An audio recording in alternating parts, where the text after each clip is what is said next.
Boa noite. Você assiste a partir de agora o Espaço Público, programa de entrevistas da TV Brasil. Hoje nós vamos falar da conjuntura do país, do desempenho do Papa Francisco e de muitos outros assuntos.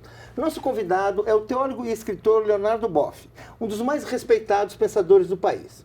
Para participar da conversa em nossos estúdios, convidamos Diego Amorim, repórter do portal Notícias Fato Online, que já cobriu vários eventos ligados à igreja e chegou a trabalhar por um mês como voluntário na Rádio Vaticano, em Roma. Lembrando que o programa de hoje é gravado e as perguntas dos internautas já foram enviadas pelas redes sociais. Nós contamos, como sempre, com a participação de Florestan Fernandes Júnior, jornalista da TV Brasil. Eu sou Paulo Moreira Leite, apresentador e âncora do Espaço Público. Boa noite, Leonardo Boff. Boa noite, é um prazer estar aqui com você. Em 1964, o senhor foi ordenado sacerdote, né? E virou o Frei Leonardo Boff. Os anos se passaram, né? E hoje nós estamos vivendo uma situação que muita gente diz que é muito parecida com as vésperas de 64. Em 64 nós tínhamos uma crise política, nós tínhamos pessoas na rua protestando e acabamos no fim de um governo que era um governo constitucional. O senhor era jovem naquele tempo. Eu queria que o senhor falasse um pouco sobre a sua juventude, como é que o senhor viu aquilo e se tem algum parâmetro entre aquilo e aquilo que a gente vê hoje.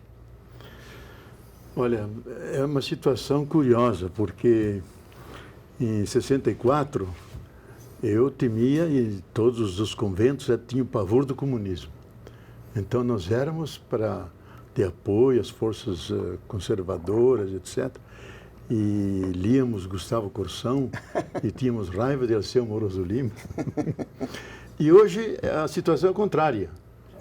Nós estamos defendendo as ideias mais progressistas, abertas, uma democracia mais de participação, mas a situação é muito semelhante, porque ameaças pesam sobre o tipo de democracia que temos e nós temos que aqui, num programa como esse, debater, refletir, porque não queremos repetir aquela situação.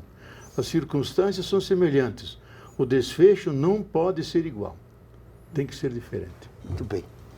Antes de prosseguir a entrevista, vamos conhecer um pouco mais sobre a vida e a obra de Leonardo Boff.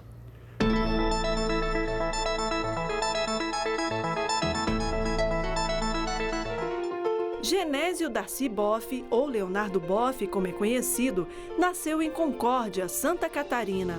Aos 76 anos, possui mais de 60 livros publicados e, ao longo de meio século, esteve no centro de vários debates da Igreja Católica. Em 1964, foi ordenado sacerdote da Ordem Franciscana dos Frades Menores e ajudou a consolidar a teoria da libertação, que dedica atenção aos pobres e aos países de terceiro mundo. Em 1981, Boff publicou sua obra mais conhecida, Igreja, Carisma e Poder. No livro, ele critica a estrutura do poder no Vaticano como um instrumento de dominação que contribuía para a continuidade de uma ordem social conservadora, injusta e desigual. Publicada já no papado de João Paulo II, a obra motivou um processo junto à Congregação para a Doutrina da Fé, instituição do Vaticano, herdeira dos tribunais da Inquisição, conhecidos na Idade Média por submeter os hereges ao calor de fogueiras, que se tornaram símbolo da intolerância. A sentença foi assinada pelo cardeal Joseph Ratzinger, que a partir de 2005 se tornaria o Papa Bento XVI. Na notificação assinada por Ratzinger, ele declara que os pontos levantados na obra põem em perigo a sã doutrina da fé.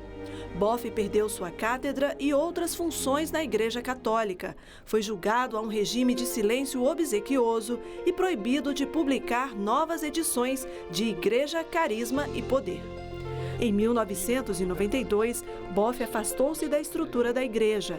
Depois de lecionar em grandes universidades no mundo, como Harvard nos Estados Unidos e Heidelberg na Alemanha, conquistou em 1993, por concurso público, a cadeira de professor emérito de Ética, Filosofia e Religião na Universidade do Estado do Rio de Janeiro. Depois de 2013, quando o cardeal Jorge Bergoglio foi escolhido como Papa, Leonardo Boff fez várias manifestações em seu apoio. Definindo Francisco como Papa da ruptura, disse que o pontífice trouxe uma nova mensagem de profunda comunhão com todas as pessoas, livre de doutrinas castradoras, baseada na simplicidade e na pobreza. Professor Boff, no pontificado do Bento XVI, nós tivemos uma igreja mais conservadora, né? Agora, com o Francisco, uma igreja mais voltada às origens melhores da Igreja Católica, que é os pobres e o fim da exclusão social, a luta pela inclusão dos mais pobres. No entanto, o mundo, de maneira geral, caminha para a direita, se a gente pode dizer assim. Na Europa e na América do Sul, esses movimentos já vêm ocorrendo. Então, eu gostaria de saber do senhor por que o mundo vive esse momento. As utopias acabaram com o capitalismo dominando o planeta? Eu creio que nós vivemos um tempo singular, que não estamos só próximos a uma grande concentração do capital, um avanço, nós estamos próximos do abismo. A continuar a devastação do planeta Terra e o aquecimento global, e o Papa tem repetido algumas vezes, a Terra poderá continuar, mas sem nós. Então, vivemos tempos de grande urgência, onde os problemas políticos são relativizados, os saberes todos têm que ser ecologizados, no sentido de todos darem uma contribuição para garantir a base físico-química da sustentação da vida que está ameaçada. E esse, para mim, é o grande desafio a ser pensado pelos Estados, e lamento profundamente que a maioria dos chefes de Estado, os decision makers, que tomam decisões, não tomam a sério essas questões que vêm relatadas por grandes nomes da ciência, dizendo se a Terra der daqui a pouco, como ocorreu na história, um salto, um aquecimento abrupto de 4 a 5 a 6 graus, eventualmente, nenhuma forma de vida hoje conhecida vai subsistir. E nós que temos tecnologia, podemos criar portos e ilhas de salvação, mas corremos grande risco também de desaparecer. Então eu acho que a situação hoje, ela é totalmente diversa. Primeiro que ela é global, engloba todos os países, engloba o sistema vida, o sistema terra. E uma das pessoas mais atentas e que chama continuamente a atenção esse fato é o Papa Francisco. E não sem razão que ele se propôs, e já vai ser publicado dentro de pouco, uma encíclica cujo objetivo é como salvar a vida no planeta. E essa participação do senhor nessa encíclica, ela foi bastante simbólica, inclusive na JMJ, Jornada Mundial da Juventude, circularam informações de que assessores do próprio Santo Padre estavam às procuras dos livros do senhor nas livrarias do Rio de Janeiro, enquanto ele estava participando do evento. Como que foi retomar esse contato com a Santa Sé depois de todo o episódio que envolveu o senhor, professor Boff?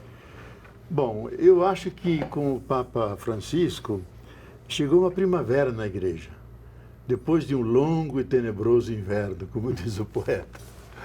E esse Papa, eu logo o saudei como um Papa de salvação, porque a igreja estava absolutamente desmoralizada pelos escândalos financeiros, pelos pedófilos.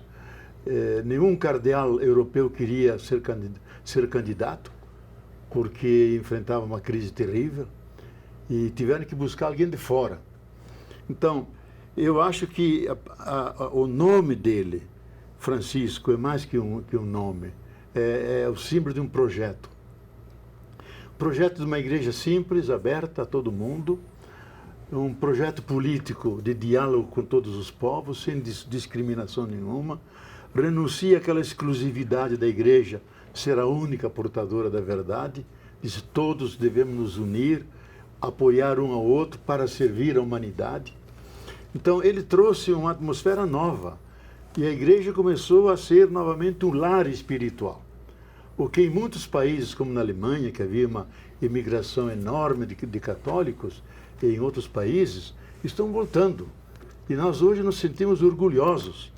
E eu, indiretamente, através do embaixador argentino do Vaticano, foi dirigida a mim a petição do Papa para que enviasse materiais sobre ecologia. E ele disse, não envie para o Vaticano porque não me entregam. Você entrega ao embaixador que ele entrega na minha mão. Senão eles fazem o sotto sedere. Sentam em cima e esquecem de entregar. E eu, por 3 vezes, entreguei. E ele pediu especialmente um documento que eu ajudei a elaborar, que seria uma nova configuração da ONU, e tem um miolo teórico, que é o bem comum da Terra da humanidade. Não como o desenvolvimento sustentável ou algo assim, mas o bem comum do planeta Terra e da humanidade. E aí elaboramos toda uma concepção de um planeta unificado, que distribui de uma forma decente, igualitária, os poucos recursos que temos. Encaminhei tudo isso a ele. Eu espero que tenha sido útil. E tem Naide Froelich, que enviou uma pergunta pelas redes sociais antes do programa. Né? Ela fez a seguinte pergunta, que eu acho que tem a ver com o que nós estamos falando. Por que a teologia da libertação não foi aceita pelo Vaticano? Pelo Vaticano depois, né? E o que pergunta também por que o senhor foi tão perseguido. A que dá para atribuir isso aí?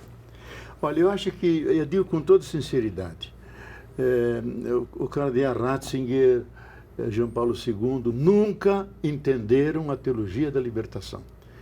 E condenaram aquela versão dada pelos militares, pelos grupos mais reacionários da América Latina. E agora vem um novo chefe do Santo Ofício, o cardeal Müller, diz a teologia da libertação é teologia católica. Antes diziam era teologia marxista. Então nós ficamos até confusos. Eu quase nem acredito, porque essa teologia sempre se entendeu teologia católica, feita por nós teólogos que tínhamos um pé e temos ainda um pé na favela, nas comunidades, na luta do povo, outro pé no ensino da teologia, tentando unir as duas pontas, a ponta da injustiça, da miséria, com a ponta da fé cristã e da sua reflexão. Então essa teologia, ela é uma teologia, eu diria, perene hoje, e é a teologia mais importante nesse momento, a tal ponto que esse Papa, que na Argentina representava uma das tendências dessa teologia, que era a teologia do povo oprimido, ou a teologia da cultura silenciada, que era a forma argentina, dentro da ditadura militar, de não poder usar categorias marxistas, de classe, etc., para explicar a pobreza. Mas ele foi um dos primeiros a adotar essa teologia. O professor dele está vivo ainda hoje, João Carlos Canone, dizendo que ele, como estudante, ele entrou já idoso, já formado em química, tinha feito o propósito de continuamente visitar as vilas misérias, que são as favelas deles, e fazer pessoalmente um voto de pobreza. E isso ele foi coerente até os dias de hoje. Então, eu acho que a teologia da libertação hoje ganhou respeitabilidade. Ele convidou Gustavo Gutierrez, que é o fundador dessa teologia, para conversar. Eu estava na Itália, me convidou a mim, mas eu naquele dia ia abrir um grande congresso em Turim de espiritualidade, e disse, santidade não posso. Santidade não, santidade é o Dalai Lama. Eu sou bispo de Roma. Então, diz, mas outra vez eu te chamo. Então, ele está buscando restabelecer, eu acho, aquelas condenações que eu julgo injustas, porque ofenderam tantos pobres que diziam, nós construímos aqui na miséria e o Papa constrói lá junto com os ricos, e quando lemos o Evangelho, Jesus está do nosso lado, não está daquele lado, e nós gostaríamos de entender isso. O que a gente poderia fazer para recuperar Dom Paulo Evaristo Arnes?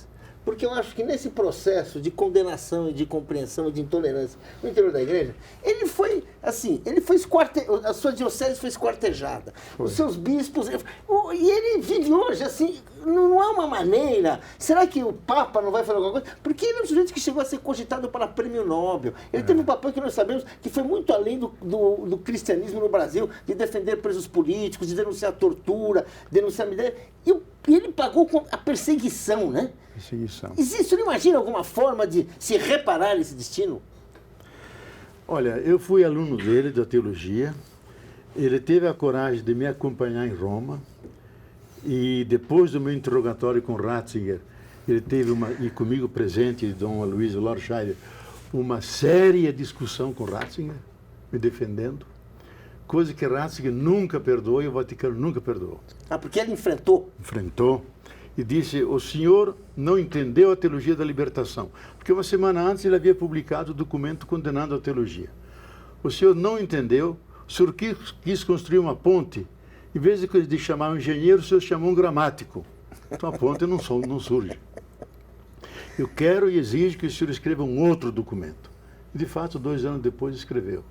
Agora, ele tinha vários cargos na Cúria Romana, perdeu todos os cargos, que todo ano sai o livro do Vaticano, todos os cardeais com as funções que têm. Ele e Dom Luís perderam todos os cargos. E retaliaram a arquidiocese dele, porque na arquidiocese se faziam os encontros latino-americanos e mundiais sobre teologia da libertação. E ele dava a guarida disso. Então Roma não perdoou, achou deslealdade, e ele firme disse, é uma teologia da nossa igreja local, e nós temos, como bispos, temos o dever de proteger um bem da nossa igreja, ela faz bem para o povo, e se o senhor cardeal Ratzinger acha que ela tem erros, vamos juntos corrigi-la. Mas não a condene porque o senhor está condenando os pobres. Ele levou até um susto quando disse isso. É interessante porque o próprio Dom Paulo me disse uma vez que como o senhor, ele foi para as ruas em 64, apoiando o golpe contra o comunismo, a ameaça comunista, e que depois ele se arrependeu amargamente quando viu padres e freiras serem presos e torturados, e ele viu que o caminho estava errado. Agora, retomando essa questão dos excluídos e da Igreja da Libertação, o senhor tem um trabalho forte junto com os camponeses no Brasil, né? E é interessante notar que o MST, por exemplo, que é um movimento ligado aos camponeses, é um movimento muito ligado à religião. Só que hoje, boa parte desses camponeses são evangélicos. Por que isso aconteceu? Esse é um fenômeno muito curioso, porque, primeiro, que eu não sou contra os evangélicos e nem sou contra a diversidade das igrejas. Todo mundo é a favor da diversidade biológica. Quanto mais animais, bichos, peixes, aves, tanto melhor. Quando chega na religião, diz, não, só uma. A Igreja Católica. Diz, isso é absurdo. Deus deve se aborrecer com isso. Então, eu acho que é importante que a herança de Jesus seja levada por várias vertentes, chamadas igrejas. E uma das críticas minhas e verdadeira briga que eu tive com o cardeal Ratzinger, junto com os bispos luteranos alemães, uma verdadeira polêmica de livro, porque ele negou o título de igreja a todas as demais igrejas que não fosse a católica. São comunidades cristãs, têm elementos cristãos. Eu discutindo com o cardeal Ratzinger, ele me dizendo, eles roubaram uma porta nossa, roubaram uma janela, roubaram uma mesa, e aquilo que foi roubado reclama o dono, tem que devolver. Então eles não têm casa, eles têm pedaços de casa. Então, eu acho que devemos sustentar e não logo criticar essa multiplicidade de expressões evangélicas. E eu acho que a Igreja Católica abriu espaço para elas porque ela tem institucionalmente uma grande crise. Nós precisaríamos ter no Brasil pelo menos 100 mil sacerdotes. Temos 17 mil, dos quais 8 mil são estrangeiros. Então, institucionalmente, é uma igreja fracassada. Ela se salva pelas comunidades de base, que são mais de 100 mil, pelos círculos bíblicos, que é mais de 1 milhão, e por essa pastoral social, onde muitos leigos são engajados. Então se criou um vazio, e o que permitiu que as igrejas cristãs entrassem. E para o povo, se é católico, luterano, todos falam de Cristo, todos defendem a justiça, todos nos apoiam, e aí eu vou junto com eles. Vamos ouvir a irmã Jane Bellini, da Coordenação Executiva Nacional da Comissão Pastoral da Terra. Ela nos enviou uma pergunta que tem muito a ver com isso que você está falando. A teologia da libertação está fazendo 40 anos e deu grande contribuição para a formação ética e política dos setores populares, como toda a sociedade brasileira. Hoje parece que há um vazio neste campo, ocupado pela mídia empresarial e na internet, especialmente as redes sociais, e as igrejas da chamada teologia da prosperidade. Como que chegamos a isso e como superar esse quadro? Eu acho o seguinte, que tanto a Igreja da Libertação, a Teologia da Libertação, não tem a visibilidade que tinha antes, porque não é mais polêmica. Mas ela está aí, produzindo os grandes teólogos nossos, tem a articulação nacional da leitura popular da Bíblia, que é ecumênica, envolve milhares de agentes, que lêem página da Bíblia, página da realidade, compara os dois e tira consequências. Vamos entrar no PT, vamos apoiar tal movimento, vamos sustentar os direitos humanos a partir dos mais humilhados. Então, coisas muito concretas. Então, isso existe, continua. Agora, tem a multiplicidade dessas igrejas, que eu chamo igrejas de mercado, porque obedece à lógica do mercado. E tentam conquistar as pessoas. Agora, se você olha o conteúdo, elas falam mais para o bolso das pessoas do que para o seu coração. Então, são quase patologias religiosas que nós devíamos realmente nos preocupar, porque usam o nome de Deus, usam a democracia para difundir até ódio entre grupos, o que não é legítimo, mas é uma realidade que nos desafia. Não basta só fazer a crítica, temos que procurar entender isso e dizer, nós católicos somos uma igreja muito clericalizada, poder centralizado em poucas pessoas, não deixamos a participação maior dos leigos, especialmente das mulheres, que são as principais animadoras das comunidades de base. Enquanto não houver uma reforma na igreja, como não houver uma reforma política no Brasil, nós não vamos sair da crise que estamos, na sociedade e na igreja. Bom, o senhor tem dito por diversas vezes que o Papa Francisco é o maior líder religioso e político mundial. Diante disso, 2 questionamentos ainda sobre o papado de Francisco. Um é, durante as congregações gerais, em 2013, as reuniões que precederam o conclave, enquanto o mundo inteiro se falava em vatilix, em pedofilia, em casamento homossexual, os cardeais diziam e reafirmavam que estavam à procura de um perfil de alguém que pudesse fazer a tal da reforma da Cúria Romana. A primeira pergunta, então, nesse sentido é, que reforma da Cúria Romana é essa e se o Papa Francisco está conseguindo realizá-la? E uma outra inquietação que surge, às vezes, também, Boff, é de que é a seguinte, há um consenso de fato que o Papa Francisco tem, desde o primeiro momento em que ele apareceu naquela varanda da Basílica de São Pedro, se demonstrado um pontífice mais próximo do povo, até pelo seu jeito latino. Mas em alguns momentos, quando se parte do ponto de vista da doutrina, há uma continuidade. Por exemplo, na audiência geral, ele fez um discurso duro defendendo a família tradicional, e isso eu fiquei me perguntando assim, será que se Bento XVI tivesse dito isso, qual seria a reação? Não há um risco de se mitificar também o Papa Francisco? Bom, há o risco de se mitificar porque há um vazio de liderança no mundo inteiro. Nós temos presidentes que são todos discípulos das escolas de administração, são burocratas, administram mais a economia do que o seu próprio povo. De repente vem alguém com uma outra visão de mundo. Então, no que se refere à reforma da Cúria, eu acho que só a figura dele já despaganizou o papado. Ele não usa mais aqueles símbolos do poder, aquela famosa mozzeta, aquele mantozinho que usa nos ombros, que só o imperador usava como símbolo do absoluto poder, tirou aquilo fora. Deu de presente para o secretário e disse, leva para tua casa como lembrança. E eu vou governar não no poder, mas na caridade. E ele introduziu algo de novo na igreja, um governo colegial, pelo direito canônico. O cano 3331 diz o Papa tem o poder absoluto, imediato, geral e sobre todos e sobre cada uma das pessoas, e ainda a imagem infalível. Se você risca Papa e bota Deus, funciona. Tal é o excesso de poder.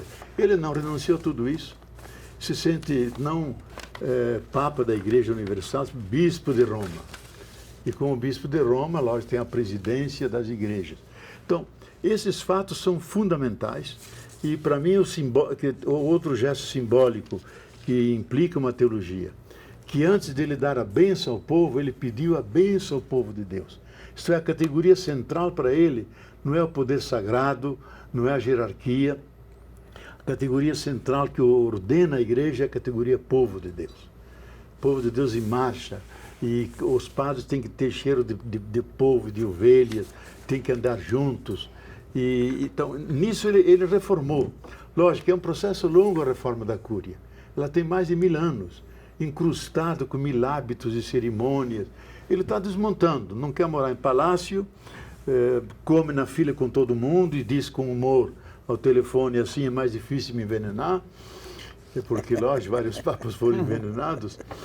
E quanto ao segundo, eu acho que é o seguinte, ele, por um lado, mantém a doutrina tradicional, quer dizer, testemunha de todos os séculos de cristianismo, mas há uma diferença dos outros papas, porque tanto com João Paulo II e Bento XVI era proibido, estritamente proibido, discutir temas de sexualidade, família, aborto, divórcio.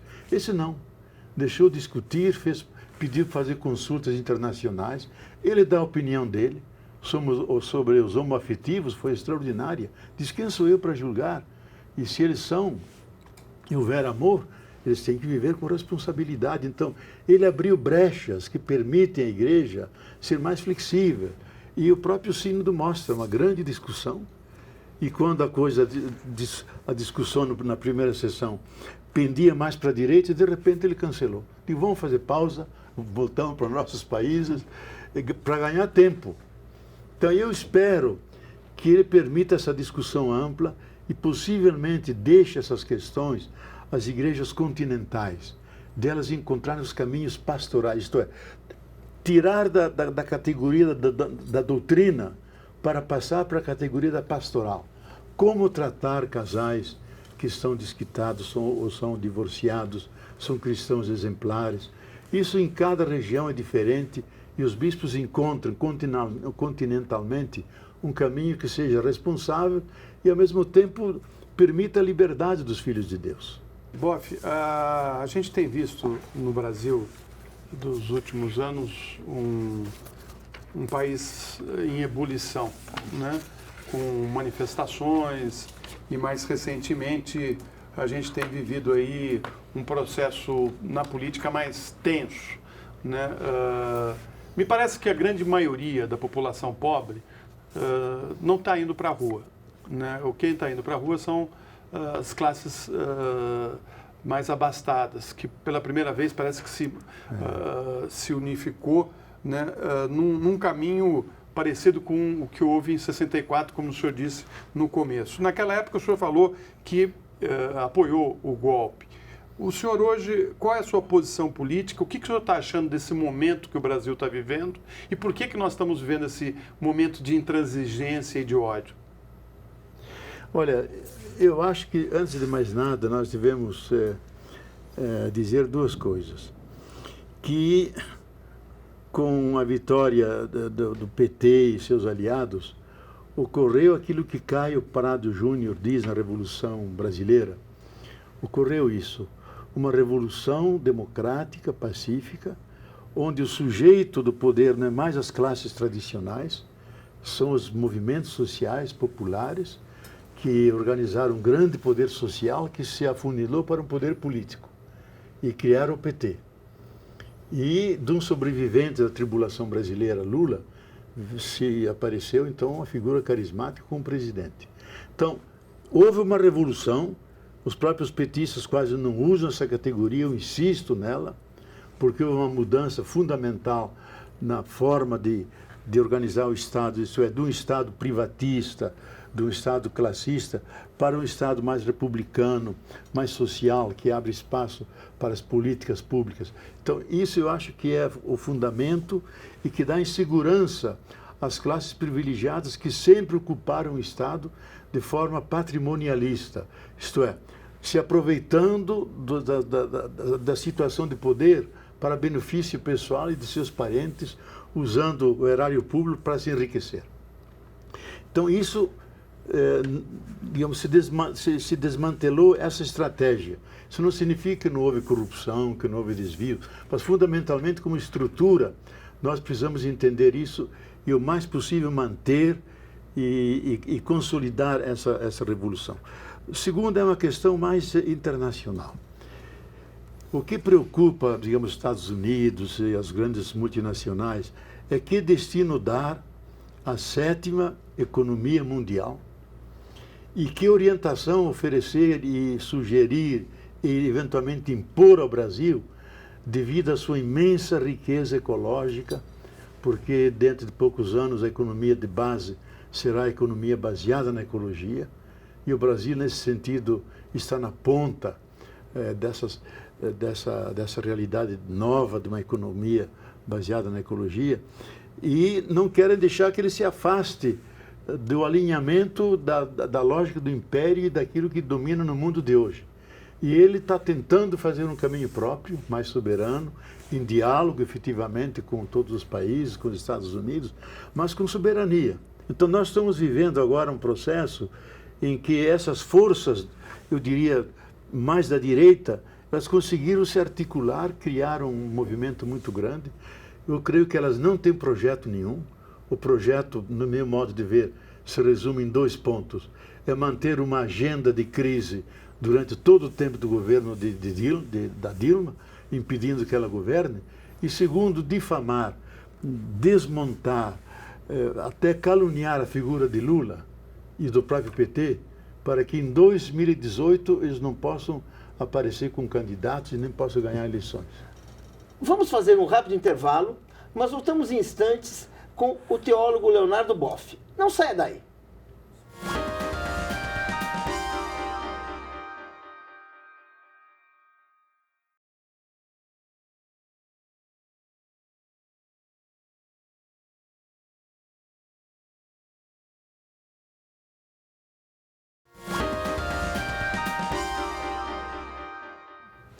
O Espaço Público está de volta com o professor Leonardo Boff.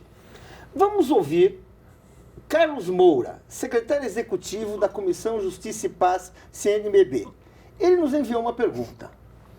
Frei Leonardo Boff, o senhor entende que há necessidade de a sociedade brasileira conhecer mais a história do povo africano, sobretudo do povo africano ao sul do Saara? Isso é importante para as nossas raízes culturais, políticas e sociais? Qual a contribuição do povo africano à formação da nacionalidade brasileira? Olha, eu considero a sua pergunta de extrema pertinência, porque não é só uma questão de conhecimento, é uma espécie de dever que nós temos. É uma dívida que nós nunca pagamos aos afrodescendentes, porque quando olhamos as nossas cidades, o centro das cidades, Recife, Rio de Janeiro, São Paulo, tudo isso foi construído. Quem construiu? Eles, os escravos que construíram. E hoje são considerados vagabundos. Nós não conhecemos as raízes africanas deles, que são extraordinárias. 62% da população brasileira tem sangue afrodescendente nas suas veias. Eu sou de ascendência italiana, mas eu fiz uma opção ninguém pode me impedir de fazer uma opção pela raça negra. Não sou negro, mas por opção sou negro, defendo seus direitos, a sua dignidade, e quero fazer a minha teologia apoiando a eles e assumindo a causa deles. Então eu acho que há um vazio imenso na nossa formação das escolas. Nós não conhecemos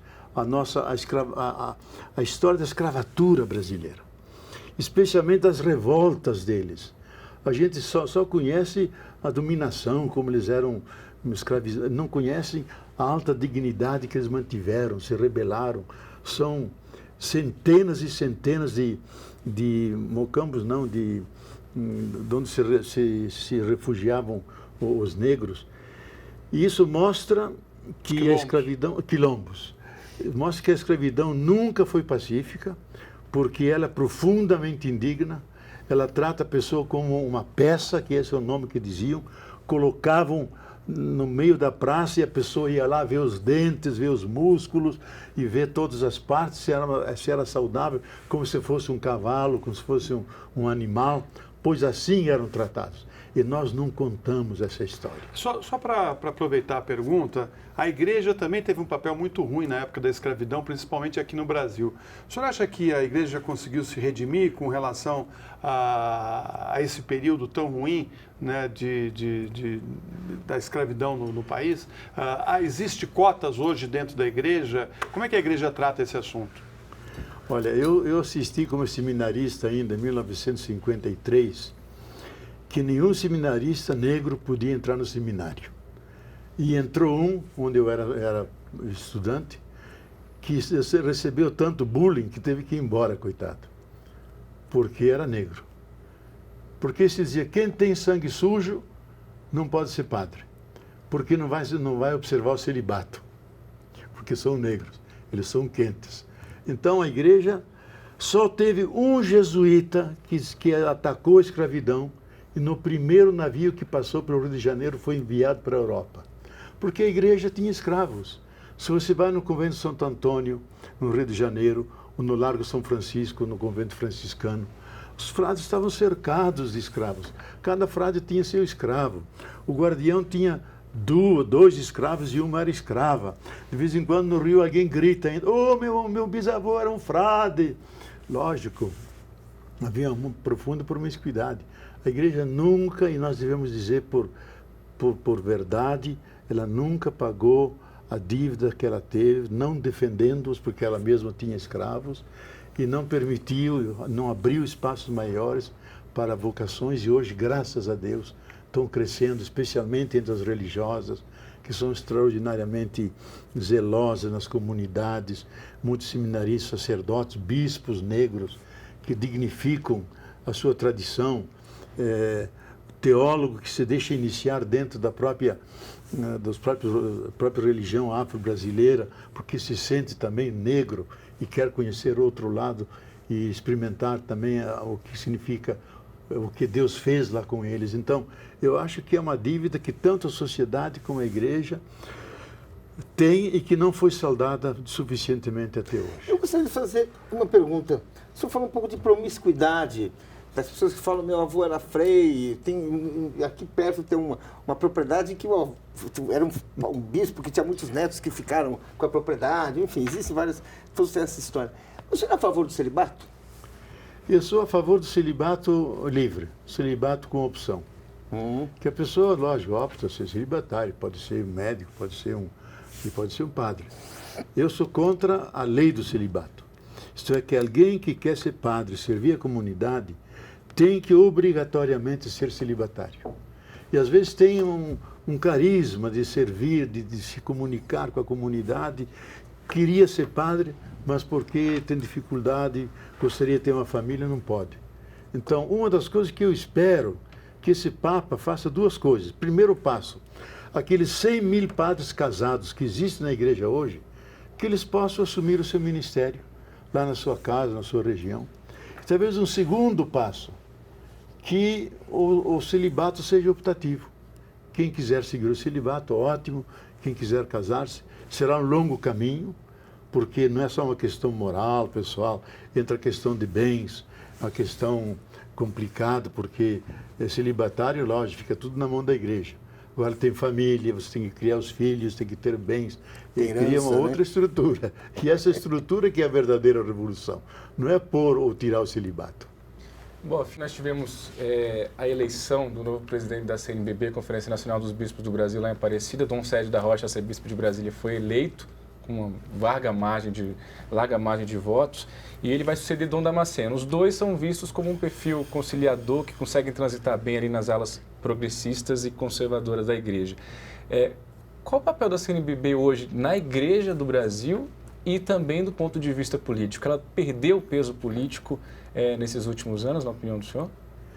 Olha, eu acho que em termos de conferência episcopal, é uma das mais bem vistas no mundo, como coesão interna, com capacidade de coordenação, fazer pastorais nacionais, campanha da fraternidade, sempre com questões atualíssimas, sociais, Amazônia, ecologia, crianças, etc. Então, ela ganhou muita respeitabilidade. E é bom que haja um presidente que saiba equilibrar, isto é, que permite as várias tendências se manifestarem. Porque se for um de muito direita, os esquerdos se sentem mal. Se for muito esquerdo, os outros... Então, eu acho que a governança é boa quando ela permite essa liberdade, essa flexibilidade. Em segundo lugar, eu acho que a igreja, que é a CNBB, é uma das instâncias de formação política no Brasil. Sobre as grandes questões de reforma agrária, questões de família, questões de direitos humanos, ela sempre tem uma voz forte, mantém o diálogo aberto com o parlamento, com o poder executivo, e ela é um peso que, como os militares, a Igreja Católica está capilarmente presente no Brasil inteiro. Não há uma cidadezinha que não tenha uma capelinha, não há uma cidadezinha que não tenha uma polícia. Assim é mais ou menos a Igreja Católica. Então, ela pesa na formação da opinião pública. E eu acho que ela deveria, de uma forma mais contundente ainda, em momentos como esse, que não vemos claro, lançar alguns apelos de participação, de engajamento para as questões fundamentais ao redor, digamos, da ideia que Brasil nós queremos, que futuro queremos para os nossos filhos, nossos netos, obrigar as comunidades a discutirem tudo isso. Então, eu acho que ela é importante, junto com outras grandes instâncias, como é a OAB e outros organismos nacionais. Agora vamos fazer perguntas dos internautas. Fabrício Dias, o que o senhor pensa sobre a redução da maioridade penal? Ela contribuiria para reduzir a criminalidade ou é só uma ação a mais que não resolve problemas? Eu acho que não resolve o problema porque apenas 1% dos crimes do Brasil é de jovens. 1%. E se nós rebaixarmos, os entregamos à prisão, que é a pior escola que existe para formar bandidos. Então eu acho que tem que manter a maioridade, permitir que eles sejam reeducados quando cometem crimes, mas de uma maneira nenhuma rebaixá-los, que seria uma espécie de vingança que a sociedade faz contra os jovens. Rubens Mazo fez uma pergunta que muitas pessoas fariam, porque nem todos os brasileiros têm sequer uma religião. Ele faz aquela pergunta que é a seguinte: a religião não é o atraso da humanidade? Vou fazer para o senhor, que é justamente uma pessoa religiosa, que tem todas as condições de responder essa pergunta. Olha, todas as coisas sãs, sadias, podem ficar doentes.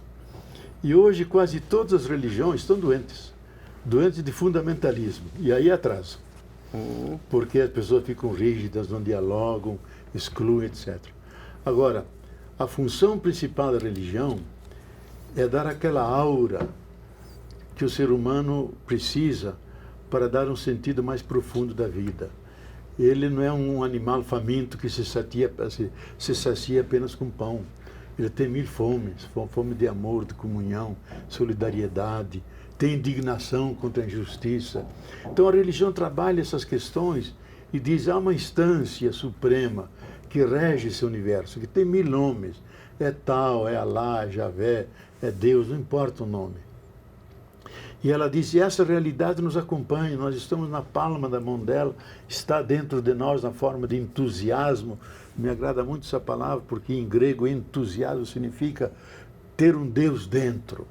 Então todos nós temos entusiasmo, você de sair de casa, vir para cá participar do programa, e todos nós aqui assumimos as dificuldades do dia a dia. De onde nos vem esse entusiasmo? Digo, é esse fogo interior, esse Deus que está dentro. Para mim, a função da religião é manter acesa essa chama sagrada, que se nós não a mantivermos acesa, nos mediocrizamos e afundamos no pântano dos interesses particulares e individuais das pessoas. Boa, uma curiosidade, talvez seja dos nossos telespectadores. Hoje, o senhor frequenta a igreja, participa da missa e pelo menos tem saudade de celebrar do rito, tem saudade da missa? O meu filho, o que eu mais escuto é o gregoriano, e o Dom Paulo Evaristo foi meu professor gregoriano e canto gregoriano direto do livro. Celebro, faço muitos batizados, casamentos, como falta padre por aí, quem me pede eu atendo. E lógico, como cristão, como teólogo, o que mais eu penso em Deus, mas não o Deus do Antigo Testamento. Para mim, Deus é comunhão de Pai, Filho e Espírito Santo, que não são 3 deuses.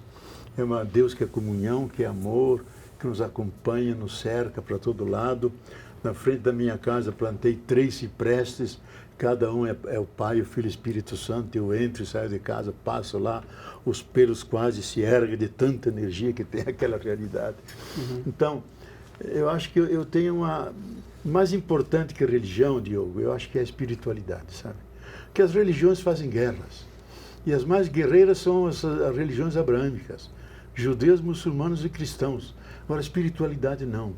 Ela trabalha o amor, a solidariedade, a compaixão, o perdão, a acolhida do outro na sua diferença. Isso que nos falta hoje. E eu acho que a religião se justifica na medida em que ela se transforma numa espiritualidade e torna mais leve a existência humana. A questão, você estava falando aí das religiões, né, que existem em todo o planeta e cada um tem o seu Deus. O que a gente tem assistido ultimamente é um enfrentamento do Ocidente com as religiões islâmicas, né, o fundamentalismo islâmico. Como é que o senhor vê essa crise no Oriente Médio, esse enfrentamento mortal que está batendo o planeta? Olha, Florestan, se no Oriente Médio houvesse grandes plantações de laranjas, de tâmaras, de figos, não haveria guerra nenhuma. Tudo seria paz. O problema é que lá está o sangue do sistema mundial, que é o petróleo. E as nações opulentas, ricas do mundo, querem garantir esse sangue, sem a qual nada se move no mundo. Nem o nosso automóvel, nem um avião com o qual nós viemos. Então as guerras estão no sentido econômico, de controlar aqueles países. E lógico, se a gente tenta ver, eu conversando com árabes, estando naquelas partes aí, vendo a partir deles, eles dizem: o Ocidente está levando, como antigamente, uma cruzada contra nós. Eles levam guerras contra nós de grande extermínio. E nós somos importantes no mundo por causa do petróleo e nunca nos convidam para discutir os destinos da humanidade, por onde vai a globalização, nos mantém reféns, dominados, superexplorados. Então há uma profunda mágoa. E essa mágoa se transforma em raiva, e a raiva se transforma em ódio. E ódio acaba em atentados e a guerrilha, que é a guerra dos pobres hoje, é fazer guerrilha. E eu acho que Osama Bin Laden fez uma profecia que está se cumprindo. A partir de agora, os americanos nunca mais terão paz. Nunca mais terão paz. Se sentirão sempre ameaçados pelos males que eles fizeram no Oriente Médio. E um bispo americano teve a coragem de, numa homilia, dizer quem são aqueles que cometem os grandes crimes e colocam medo na humanidade e criaram um estado de terror. Nós, americanos, que com as armas inteligentes os atacamos, destruímos culturas milenares, pensando em levar democracia e liberdade, quando é liberdade para explorar, democracia para nós dominarmos no estilo nosso. Então eu acho que é um confronto, eu não digo confronto de culturas, mas é um confronto de interesses econômicos que vem sob a capa da religião. E como a religião é aquilo que dá coesão a um povo, eles se refugiam na religião para guardar sua identidade, ter inspirações. E o próprio Huntington, naquele famoso livro, O Choque das Civilizações, diz isso. Só as religiões dão a coragem para as pessoas sacrificarem a própria vida, virarem homens bomba, mulheres bomba, para poder salvar a sua identidade e guardar os seus territórios. Então as religiões, elas são, por um lado, políticas, porque levam a isso, e por outro lado, políticas porque tentam guardar a identidade de um povo que está sendo, digamos, arrasada pela globalização e vou dizer a palavra, pela hamburguerização do mundo que está sendo feita pelo processo de globalização via caminho americano. Baltazar Proença Duarte pergunta ao senhor, como cristão, o que teria a falar sobre aborto? Eu acho que nós devemos ter uma opção de base sobre a vida. A vida é algo sagrado, um dos temas que eu mais tenho estudado na nova cosmologia, na nova biologia, é a questão da vida. Todos os cientistas dizem que nós podemos descrever as condições da complexidade que permite emergir a vida, e ela é quase um imperativo cósmico, emerge sempre que há um nível grande de complexidade, de energias, matéria, etc. Agora, o que a vida é, nós não sabemos. Esse grande biólogo que criou a palavra biodiversidade, Wilson, que é o grande nome da biologia, ele diz, olha, nós não sabemos o que é a vida. Ela não é nem material, nem espiritual, nem mortal, nem imortal, a vida é eterna. Ela passa por nós. Então é algo sagrado que eu respeito. E agora, por outro lado, eu entendo que haja mulheres que por distintas situações, especialmente pobres, que não sabem como poder sustentar um filho, abortem. Eu acho que a gente tem que aconselhar essas pessoas, fazer aquilo que a igreja canadense fez. Eu acho que a função das igrejas é apresentar a doutrina, ser contra o aborto, a favor da vida. Mas como estão numa democracia, aceitar a discussão e quando o Estado decide, ou a sociedade decide, respeitar. O que ocorreu no Canadá? Passou a lei do aborto, como reagiu a igreja? Organizou grupos de acompanhamento para acompanhar as pessoas, instruí-las, saber as consequências e, no fim, respeitar a decisão. E reduziram em 2/3 o aborto. Não é que impede não fazer, é a responsabilidade da pessoa. Mas você acompanha na sua dor, na sua angústia, porque o aborto nunca é uma coisa fácil. É traumática para a mulher. Por isso devemos, e no Brasil são mais de 100.000 mulheres por ano que morrem por abortos mal feitos. Isso é um problema de saúde pública e não só um problema de moral.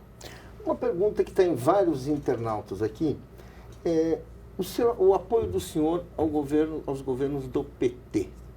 É uma pergunta que diz assim, como o senhor apoia um governo que é acusado de corrupção? Olha, eu sempre faço a distinção nos meus artigos, nas minhas intervenções, entre o partido PT e a causa do PT. Eu não estou inscrito no PT, não sou petista e, por isso, não pertenço a esse quadro partidário. Mas sempre defendi e continuo defendendo a causa do PT, que é dar centralidade aos pobres, incluir em 8 anos, agora 12, uma Argentina inteira na sociedade. Permitir que as pessoas tenham luz em casa, tenham suas casinhas, tenham aqueles mínimos sem os quais a vida não é digna. No fundo é isso, o PT tentou criar as condições para que os humildes pudessem ter acesso às questões fundamentais da vida, que é o trabalho, que é a comida, que é a saúde. Então, esse projeto eu vou defender até o fim da vida, até o juízo final, que é o projeto de Jesus e que o PT deu uma formulação política.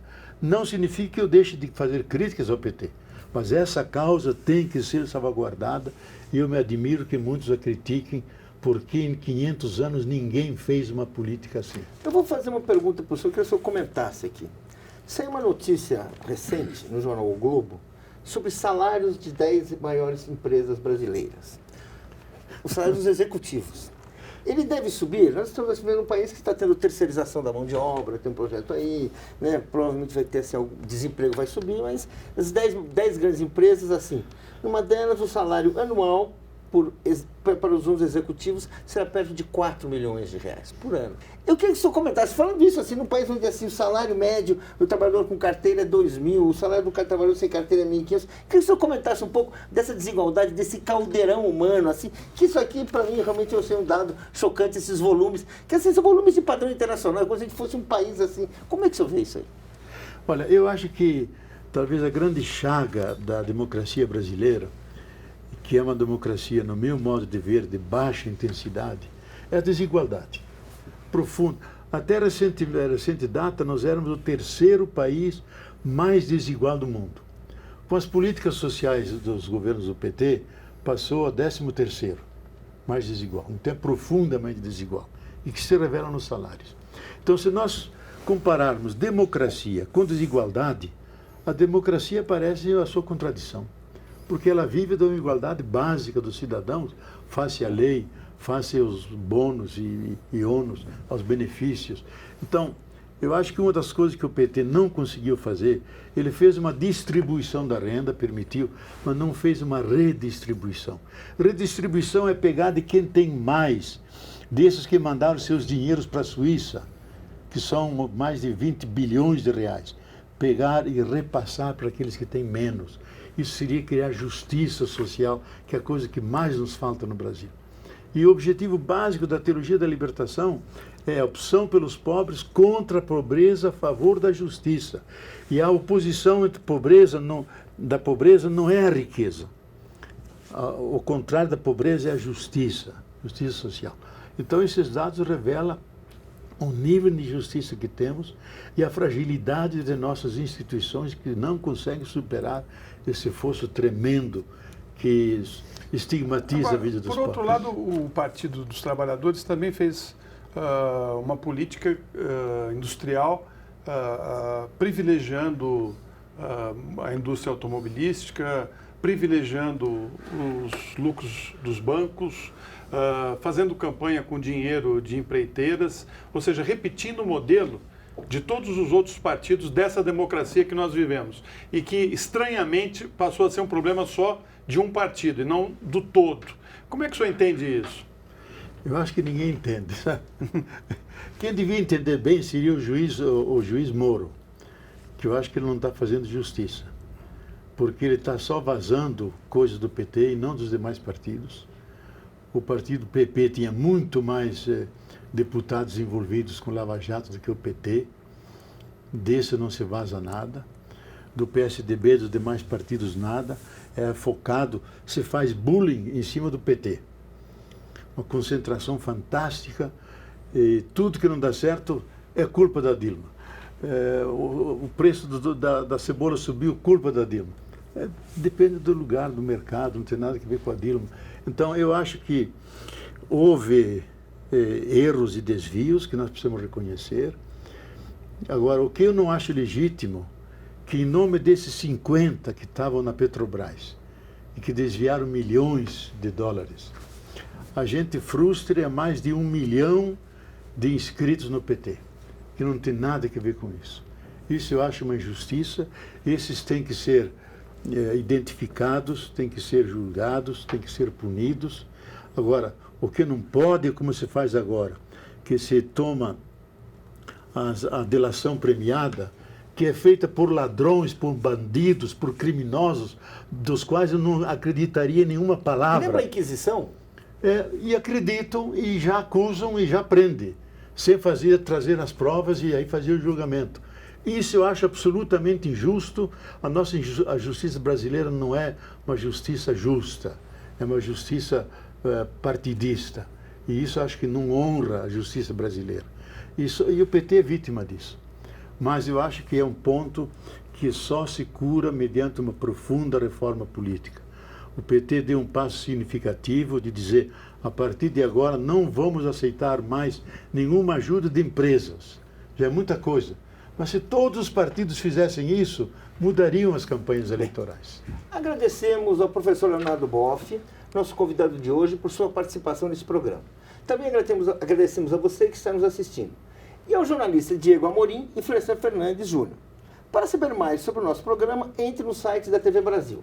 Lembrando que as perguntas enviadas que não foram respondidas durante o programa vão estar disponíveis pela internet e nas nossas redes sociais. Convido ainda você para assistir a reprise do programa de hoje, no próximo domingo, às 11 da noite.